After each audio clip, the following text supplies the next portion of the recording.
వచ్చాడని ఈ భామ రైడింగ్కి వెళ్ళింది. నేనేమి సత్యభామని కాదు. నేను మాత్రం కృష్ణ పరమాత్మున్నా ఏంటి? నాకేమన్నా 16,000 మంది గర్ల్ ఫ్రెండ్స్ ఉన్నారా? అయినా శ్యామ, నువ్వు ఇలా రైడ్కి వెళ్ళి ఇలా రిస్క్ చేయడం కరెక్ట్ కాదు. బైక్ రైడింగ్ అంత ఈజీ కాదు. లైఫ్ లో ఏది ఈజీ కాదు కదా అఖిల్ బాబు. మెల్లగా కష్టపడుతూ ఉంటే తర్వాత ఈజీ అయిపోతుంది. అంటే ఏంటి, ఫ్యూచర్ లో కూడా ఈ బైక్ రైడింగ్ కంటిన్యూ చేద్దాం అనుకుంటున్నావా? నేను ఒప్పుకోను. మీరు ఒప్పుకోని పని నేనెందుకు చేస్తాను అఖిల్ బాబు? Thank you Shyama. Okay madam, మీరు వెళ్ళి డ్రెస్ చేంజ్ చేసుకోండి. నేను వేడివేడిగా టీ తీసుకొస్తాను. ఏంటి, మీరు నాకు టీ తెచ్చిస్తారా? ఏ తేకూడదా? రోజు నువ్వు నాకు తెచ్చివ్వడం లేదా? అది కదా అఖిల్ బాబు. నో, నువ్వు ఇప్పటి వరకు కష్టపడొచ్చావు. నేను హాయిగా రెస్ట్ తీసుకుంటూ ఉన్నాను. సో కష్టపడ్డ నీకు నేనే కష్టపడైనా సరే టీ పెట్టిస్తాను. వెళ్ళి డ్రెస్ చేంజ్ చేసుకుని రా.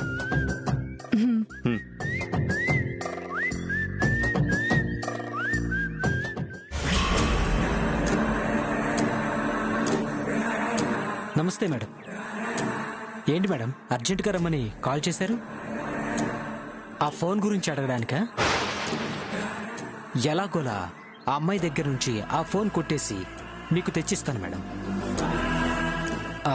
నన్ను నమ్మండి మేడం. నీ మీద నమ్మకం ఉంది కాబట్టే ఇంత దూరం వచ్చాను. నువ్వు ఆ ఫోన్ నాకు తెచ్చివ్వకపోయినా పర్లేదు. చిన్న ఇన్ఫర్మేషన్ ఇస్తావా? అడగండి మేడం, నాకు తెలిసిన ఇన్ఫర్మేషన్ ఏదైనా చెప్తాను. ఆ మొగుడు పెళ్ళాలు ఎక్కడుంటున్నారో వాళ్ళ అడ్రస్ నాకు చెప్తావా? అడ్రస్సా? అంటే వాళ్ళ అడ్రస్ తెలుసుకొని నన్ను పక్కకు తప్పించి నువ్వు డైరెక్ట్ గా ఫోన్ కొట్టేద్దావనుకుంటున్నావా? అంత తేలిగ్గా నేనెందుకు చెప్తాను అడ్రస్? ఏంటి ఆలోచిస్తున్నా? వాళ్ళ అడ్రస్ చెప్పు. అంటే వాళ్ళ అడ్రస్ నాకు తెలియదు మేడం. తెలీదా?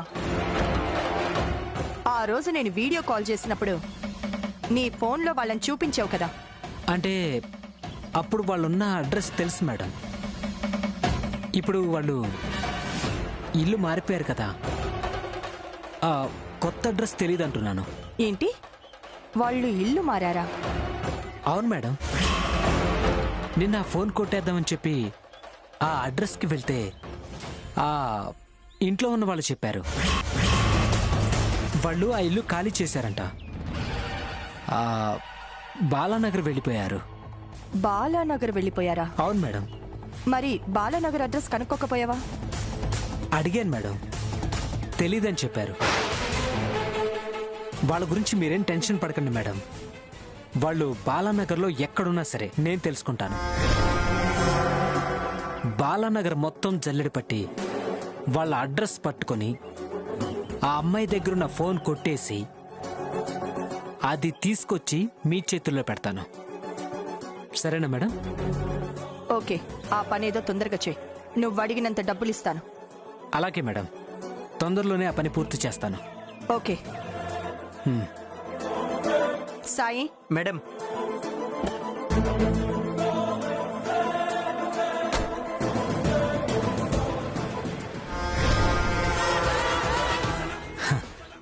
మీరు అడగగానే వాళ్ళ అడ్రస్ చెప్పడానికి నేనే ఇన్నోసెంట్ ఫెలోని కాదు, కన్నింగ్ ఫెలోనే.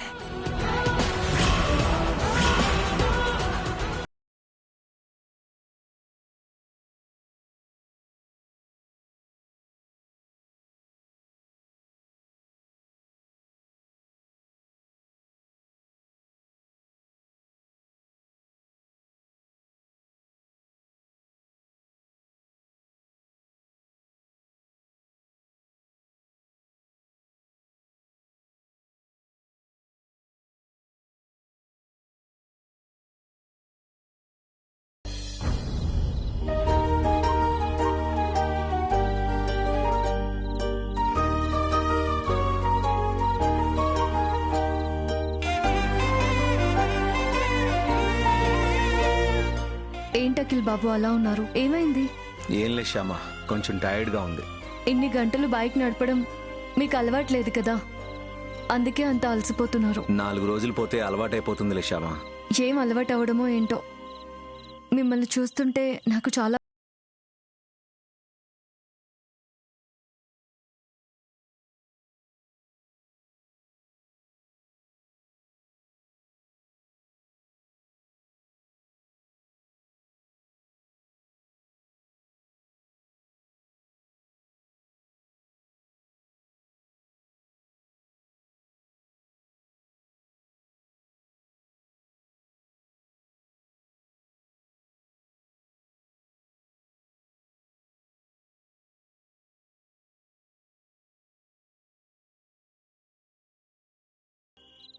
ఏదైనా వ్యాపారం చేసి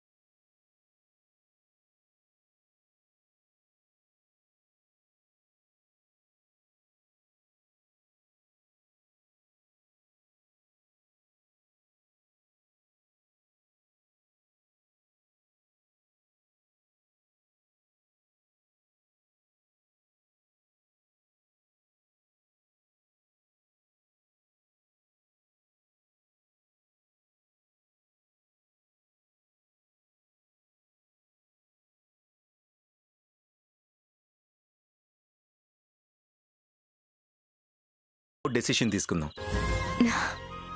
ఇప్పుడు నాకు నిశ్చింతగా ఉంది.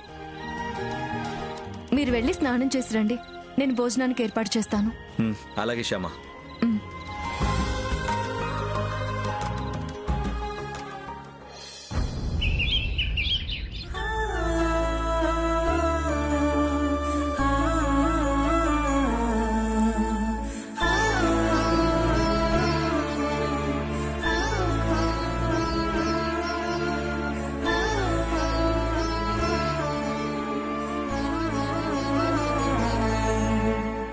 అత్తయ్య, టిఫిన్ తిందిరుగని రండి. వద్దమ్మా. ఆఖరిగా లేదా అత్తయ్య? కాసేపు ఆగి తింటారా? అసలు తినాలని అనిపించట్లేదమ్మా. అదేంటత్తయ్య అలా అంటారు? ఇంట్లో పరిస్థితులు చూస్తుంటే ఏమీ తినబుద్ధి కావట్లేదమ్మా. ఆయనేమో అలా మంచాన పడి ఉన్నారు, అఖిలేమో ఇల్లు వదిలిపెట్టి వెళ్ళిపోయాడు. కళ్ల ముందు అలాంటి పరిస్థితుల్లో భర్తని, ఇంటికి దూరమైన కొడుకుని తలుచుకుంటే